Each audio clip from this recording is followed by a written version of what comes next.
ACP Karthik സാറല്ലേ? അതെ. നിങ്ങളുടെ ഭാര്യയും മകളും അമ്മയും കൂടി തലപ്പാടിയിലേക്ക് പൊക്കോണ്ടിരിക്കുക. അവരെ ഉപദ്രവിക്കാൻ സാധ്യതയുണ്ട്. വാട്ട്? നിങ്ങളാരാ? Hello hello hello.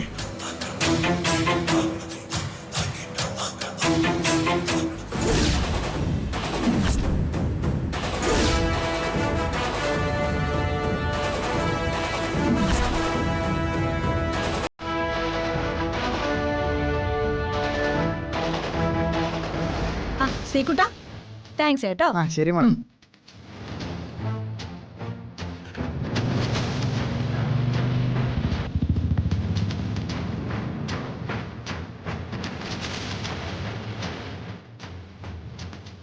എന്റെ ശബ്ദം മനസ്സിലായി കാണോ?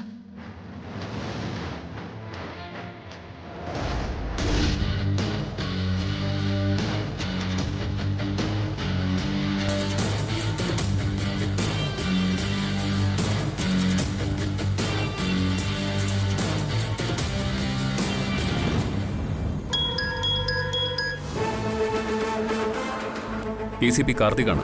Yes sir. I have an urgent message. Tell me sir.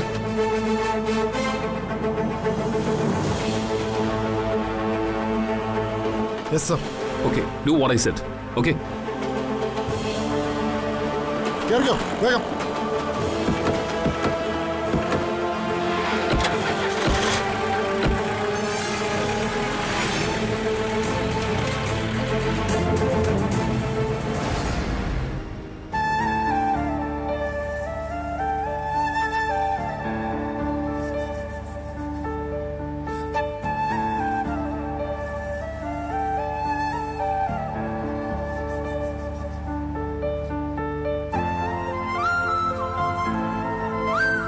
അമ്മായി, അമ്മായി എന്താ മിണ്ടാതെ ഇങ്ങനെ ഇരിക്കുന്ന? ഒന്നുമില്ല മോളെ. സാധാരണ ഇങ്ങനെയൊന്നും അല്ല എൻ്റെ അമ്മായി. എപ്പോഴും എന്തെങ്കിലുമൊക്കെ പറഞ്ഞുകൊണ്ടിരിക്കും. അല്ലേ വല്യമ്മാവ? അത് തന്നെ. വെറുതെ ആണെങ്കിലും കലവില്ല ഇങ്ങനെ ചലിച്ചോണ്ടിരിക്കും.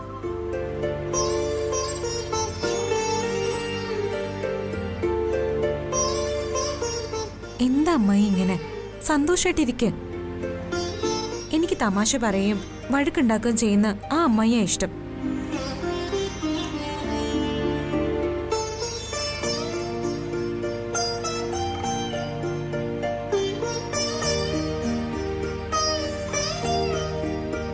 എടി പുന്നാരിക്കുട്ടി, നീ അച്ഛമ്മയോട് എന്തെങ്കിലും ഒന്ന് പറയടി.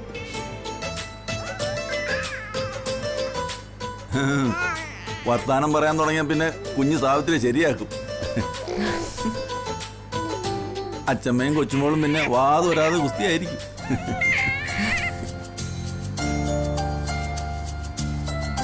ഇത്തിരി നേരം അച്ഛമ്മയുടെ മടിയിലിരിക്കാം. എന്തെങ്കിലുമൊക്കെ കോപ്രായം കാട്ടി അച്ഛമ്മയൊന്ന് ചിരിപ്പിക്കും.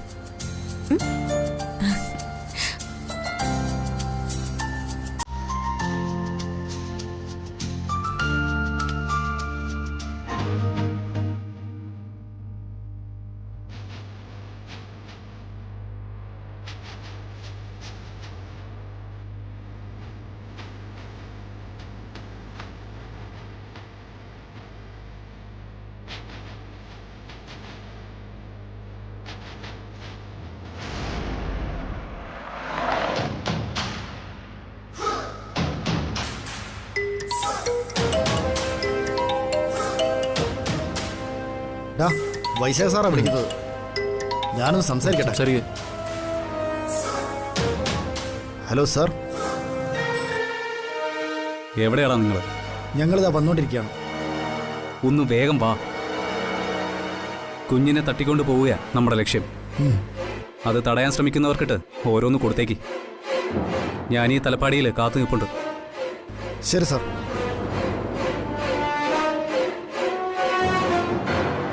ഒന്ന് വേഗം വിടറോ.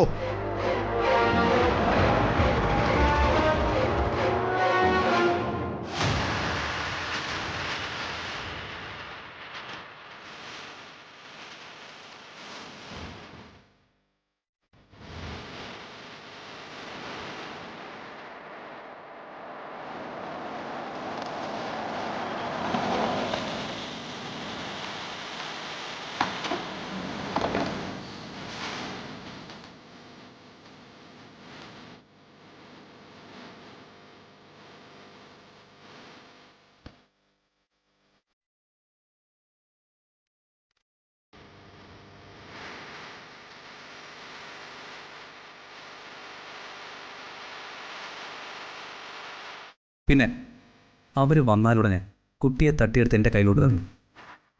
എന്നെ അവർ തിരിച്ചറിയുന്നതുകൊണ്ട് ഞാൻ അങ്ങോട്ട് മാറി. ശരി സാർ. കേട്ടല്ലോ. ചെല്ലു.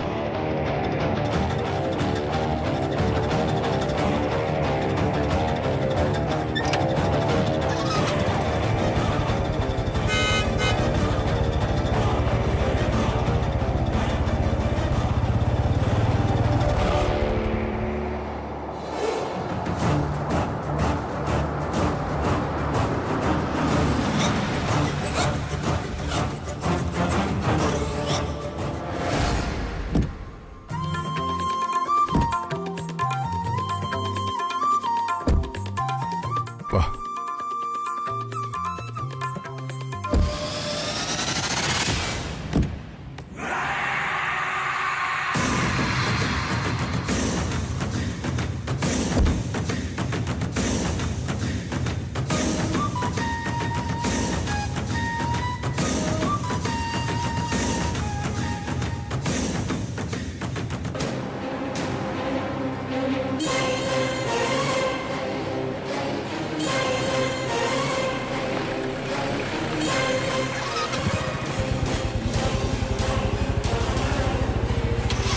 വണ്ടി വിട്ടോടാ. പോലീസ് പോലീസ് എടുത്തോ എടുത്തോ.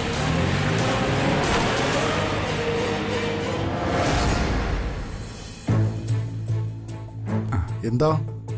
ഞങ്ങൾ മൂസ ഹാജി ഒന്ന് കാണാൻ വന്നാ. നിക്കോ ചോദിക്കട്ടെ. ഓ,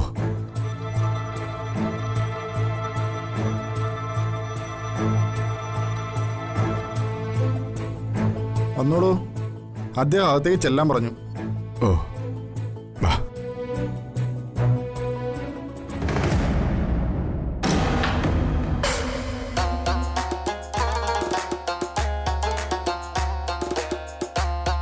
എവിടുന്ന് വരുന്നു?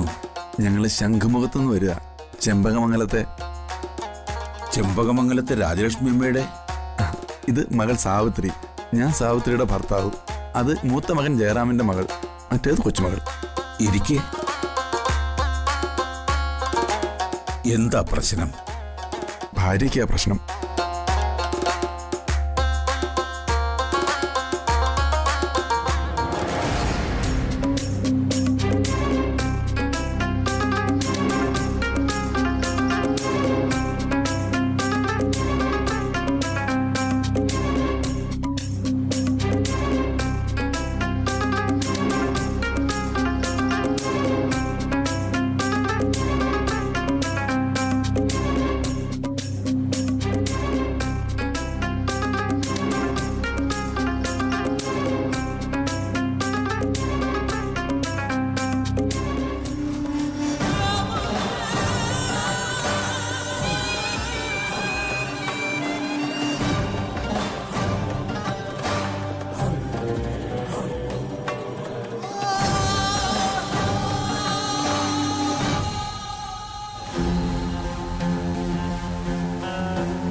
ഒന്നും വരില്ല, എല്ലാം മാറിപ്പോയിക്കൊള്ളും.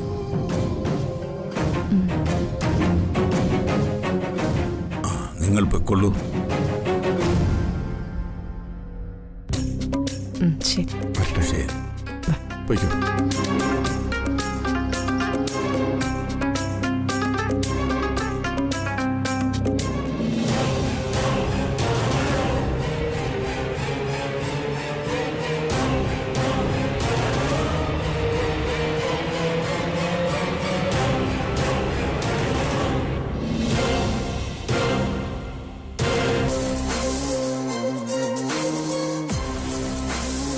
മീനാക്ഷിയും സാവിത്രിയേച്ചും തല്ലിയിട്ടിട്ട് ഗുണ്ടകൾ കുഞ്ഞിനെയും കൊണ്ട് പോകുമെന്നാണ് കരുതിയിരിക്കുന്നത്. പക്ഷെ അത്രയൊന്നും വേണ്ട. എനിക്ക് ചെമ്പകമംഗലത്തോട് വൈരാഗ്യമൊക്കെ ഉണ്ട്.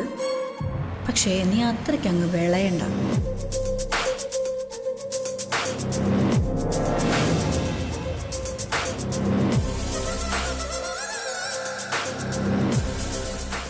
ഈ വൈശാഖത് എവിടെയാ?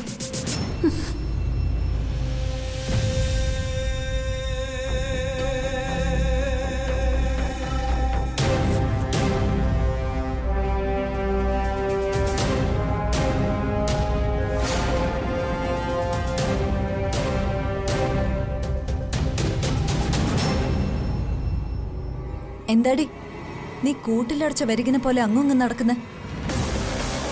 നിന്റെ മട്ടും ഭാവവും കണ്ടിട്ട് എന്തോ കള്ളത്തരമുണ്ടല്ലോ. ഇവൾക്ക് വേണ്ടെങ്കിലും ഇവള് പെറ്റതാണല്ലോ വൈകമോളെ.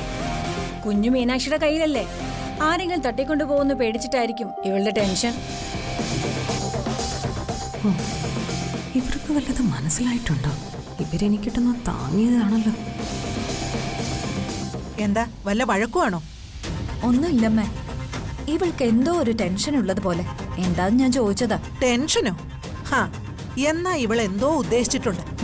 വാചകോടി നാടകം കളിച്ച് എന്തോ നടത്തിയെടുക്കാനായിരിക്കും ഇവളുടെ പ്ലാൻ.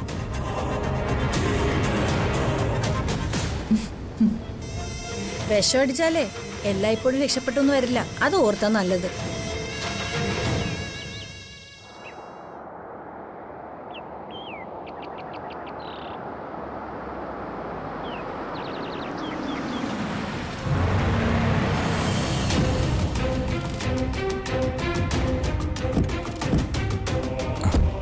വാ സാവിത്രി.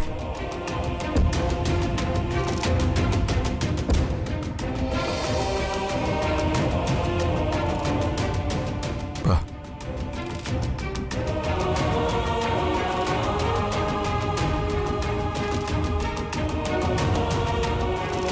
എന്തായി പോയ കാര്യം? അമ്മേ, മൂസ ഹാജിയെ കണ്ടു.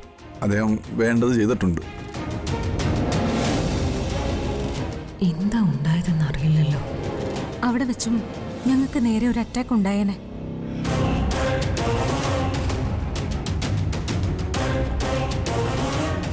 തക്ക സമയത്ത് പോലീസ് വന്നതുകൊണ്ട് ഞങ്ങൾ രക്ഷപ്പെട്ടു.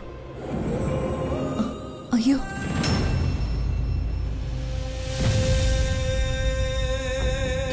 പക്ഷേ അത് ഞങ്ങൾക്ക് നേരെയുള്ള ഒരു ആക്രമണമാണെന്ന് ഉറപ്പിച്ച് പറയാൻ പറ്റത്തില്ല. അത് പോലീസും ഗുണ്ടകളും തമ്മിലുള്ളതാണെന്നാണ് എൻ്റെ ഒരു സംശയം.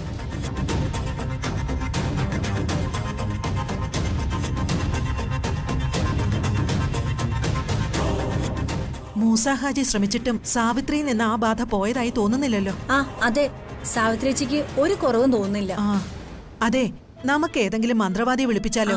എന്താണ് ഉണ്ടായെന്ന് അറിയാലോ. ബാധ ഒഴിപ്പിക്കുകയും ചെയ്യും. ആ അങ്ങനെയാണെങ്കിൽ അമ്മേ, ഞങ്ങളുടെ അടുത്തൊരു മന്ത്രവാദിയുണ്ട്. ചുട്ട കോഴിയെയും വേവിച്ച താറാവിനെയും പറപ്പിക്കും. പേര് കുട്ടാടൻ പൂശാരി. ചുട്ട കോഴിയൊക്കെ പറപ്പിക്കുന്നവൻ വന്ന് എന്നെ ഇവിടുന്ന് പറപ്പിക്കൂ. കുട്ടാടൻ പൂശാരിയെയും കുട്ടനാടൻ കുട്ടപ്പനെയൊന്നും വേണ്ട. നമുക്ക് നല്ലൊരു മന്ത്രവാദിയെ കാണിക്കാം. എനിക്കാരെയും കാണണ്ട. എനിക്ക് കുറച്ച് അസ്വസ്ഥതയുണ്ട്. അത് ഞാൻ തന്നെ പരിഹരിച്ചോളാം. ഇനിയും കുറവില്ലെങ്കിലും നമുക്കൊരു സൈക്യാട്രിസ്റ്റിനെ കാണിക്കാം. അതാ നല്ലത്. അമ്മായിയുടെ മനസ്സ് ശാന്തമായി വരുന്നുണ്ട്. നമുക്ക് ഒരു ദിവസം കൂടി വെയിറ്റ് ചെയ്യാം. ആ അത് തന്നെ മോള് പറഞ്ഞത് അതിൻ്റെ ശരി. ഇന്നൊരു ദിവസം കൂടെ ഇങ്ങനെ പോട്ടാമേ. കുറഞ്ഞില്ലെങ്കിൽ നമുക്ക് നാളെ നന്ദിനി എടുത്ത് പറഞ്ഞ പോലെ ചെയ്യാം.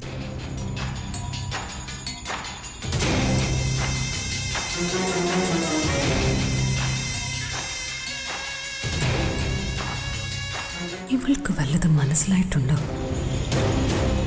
നമ്മൾ വീട്ടുകാർ സംസാരിച്ചുകൊണ്ട് നിൽക്കുമ്പോ ഇവളെന്തിനാ ഇടയ്ക്ക് കയറി നിൽക്കുന്നത്?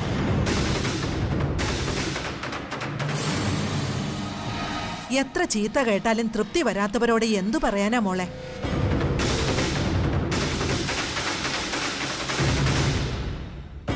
നിങ്ങൾ കയറുക.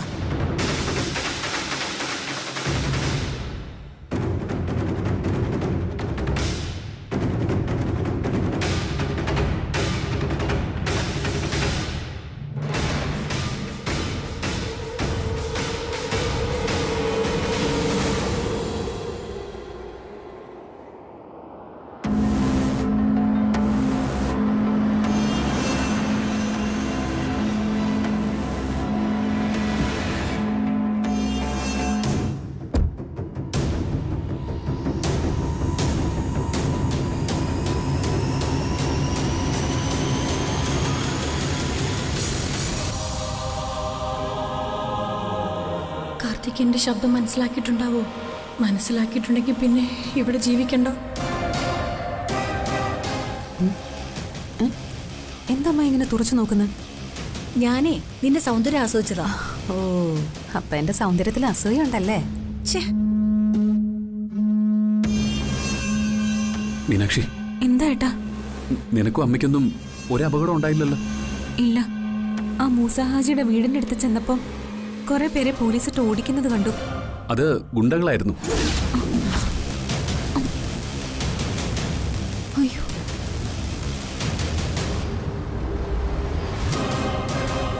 അവര് നിങ്ങളെ ഉപദ്രവിക്കാൻ വന്നവരാ. അയ്യോ, എന്റെ ദൈവമേ. എന്നിട്ട് നിങ്ങൾക്കത് മനസ്സിലായില്ലേ? എനിക്കൊരു സംശയം തോന്നി. പക്ഷെ ഉപദ്രവമൊന്നും ഉണ്ടായില്ല. അതിനു മുൻപ് പോലീസ് അവിടെ വന്നു. പോലീസിന് അയച്ചത് ഞാൻ തന്നെയാ. ഞാൻ ആ സമയം നെയ്യാറ്റിൻകരയിലായിരുന്നു. ഈ സമയം കൊണ്ട് അവിടെ ഓടിയെത്താൻ പറ്റില്ല. അതുകൊണ്ടാ ഞാൻ പോലീസിനെ അയച്ചത്. മോനെ ഈ വിവരം എങ്ങനെ അറിഞ്ഞു?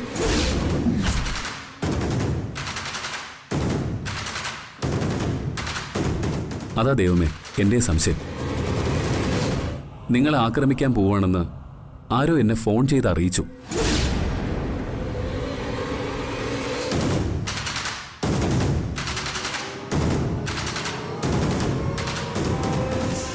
ഈ ന്യൂസ് ഇത്ര പെട്ടെന്ന് അങ്ങനെ ലീക്ക് ചെയ്തു?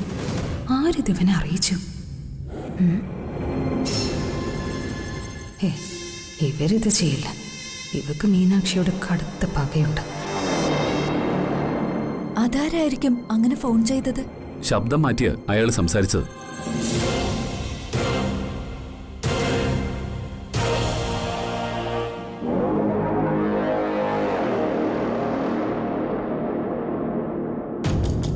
ഏതായാലും എന്റെ മീനാക്ഷിക്കും കുഞ്ഞിനും അമ്മയ്ക്കും അച്ഛനും ഒന്നും പറ്റിയില്ലല്ലോ. ഇങ്ങനെ തുടർച്ചയായി നമ്മളെ ഉപദ്രവിക്കാൻ വരുന്നവരാരാ? അവരെ ഒന്ന് കണ്ടുപിടിക്കണമല്ലോ കാർത്തി. മോനെ കാർത്തി, ഇതെങ്ങനെ വിട്ടാൻ പറ്റില്ല. ഇതിന്റെ പിന്നില് മറ്റാരും ആയിരിക്കില്ല മുത്തശ്ശ. നമ്മുടെ മുഖ്യ ശത്രുക്കൾ ഇപ്പോ 2 പേരാ.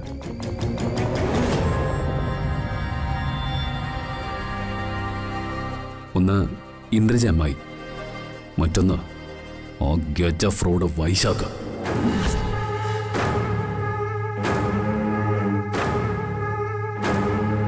ഇനി നമ്മുടെ നിത്യശത്രുക്കൾ തമ്മിൽ ഒരുമിച്ചിട്ടുണ്ടോ എന്ന് എനിക്ക് സംശയമുണ്ട്.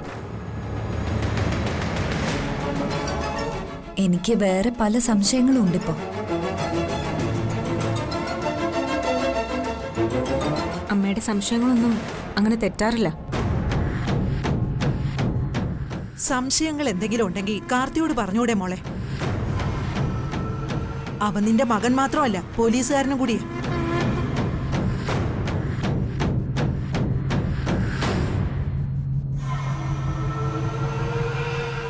എല്ലാ തെളിവുകളും കിട്ടിയിട്ടേ ഞാനിതെന്റെ മകനായ പോലീസിനെ അറിയിക്കും. എന്തായാലും നമ്മുടെ ശത്രുക്കൾ അധിക ദൂരെയൊന്നും അല്ലെന്നാ എന്റെ ഒരു തോന്നൽ.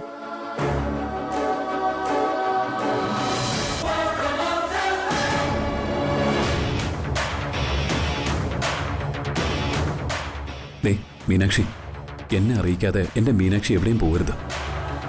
വീണ്ടും നമ്മുടെ കല്യാണം കഴിഞ്ഞതോടെ ശത്രുക്കളുടെ എണ്ണം പെരുകിയിട്ടുണ്ട്.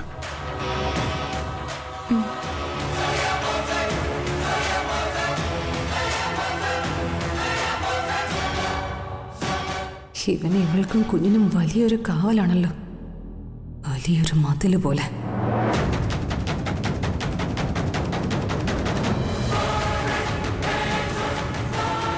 നിന്റെ കള്ളത്തരങ്ങളെല്ലാം ഞാൻ പൊളിച്ചടുക്കൂടി. അധികം വൈകാതെ നിന്റെ കാര്യത്തിൽ ഒരു തീരുമാനം ഉണ്ടാകും.